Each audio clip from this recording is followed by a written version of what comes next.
என்னுடைய 50 ஆண்டுகால நண்பர், அவருடைய திறமை பற்றி, அவருடைய சாதனை பற்றி எல்லாருக்குமே தெரியும்.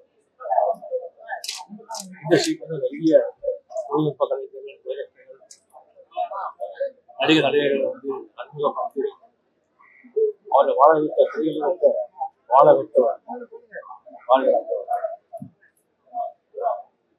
அது மட்டும் இல்லை, டைரக்டர்ஸ் சினிமாட்டிஸ்டை யாருக்கு ஒரு ப்ராப்ளம் வந்தா கூட முதல்ல வந்து குரல் கொடுத்து அவருக்காக போராடி வாழ்கிறார். இன்னும் எத்தனை ஆண்டுகள் ஆனா கூட அவருடைய படைப்புகள் மறைக்க மாட்டாங்க. அவர் பேர் எந்தத்துக்கும் தமிழ் மக்கள் எந்தத்துக்கும் இருக்கும். தனிப்பட்ட முறையில் அவர் ஒரு குழந்தை மாதிரி உள்ள என்ன இருக்கோ அது வந்து ஓப்பனா சொல்லிப்பாங்க. பிடிச்சா பிடிச்சது, இல்லைன்னா இல்லை.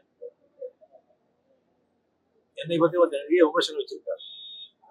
நான் முன்னே எனக்கு பிடிக்கும், ஆனா அவன் நடிப்பு எனக்கு பிடிக்காது அப்படின்னு சொல்லுவார். அவர்கிட்ட இருந்தாலே வந்து அவ்வளோ ஒரு சந்தோஷமா இருக்கும், அவ்வளோ ஒரு மகிழ்ச்சியா இருக்கும்.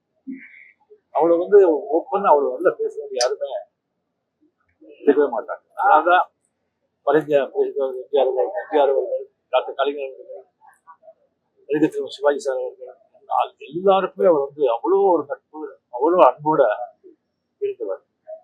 யார் வீட்லயும் அவர் வீட்டிலே வந்து அவர் பெட்ரூம்க்கே வந்து எந்த நேரத்துக்கும் போக வேண்டியது, அந்த அளவுக்கு ஒரு உரிமை அன்பு கற்றுக் கொடுத்தார். அவருடைய மறைவு வந்து திடீர்னு இல்லை, நாளா இருந்தது. எனக்கு வந்து உங்களோட இருக்கும் போதே வந்து இதை பார்க்கணும் சொன்னீங்க, இதை கொஞ்சம் சரியாயிடுவாரு, குணமாயிடுவாரு, அப்போ வாங்க, அப்போ சொல்லிட்டே இருந்தாங்க. அது வந்து அவர் இருக்கும்போது லாஸ்ட் டைம் அவர் பார்க்காமலே போயிடுச்சு. என்றென்றும் என்னுடைய நினைவுகள் என் கூடவே எல்லாரும் எப்போ இருப்பாரு. ஆத்மசாந்தி.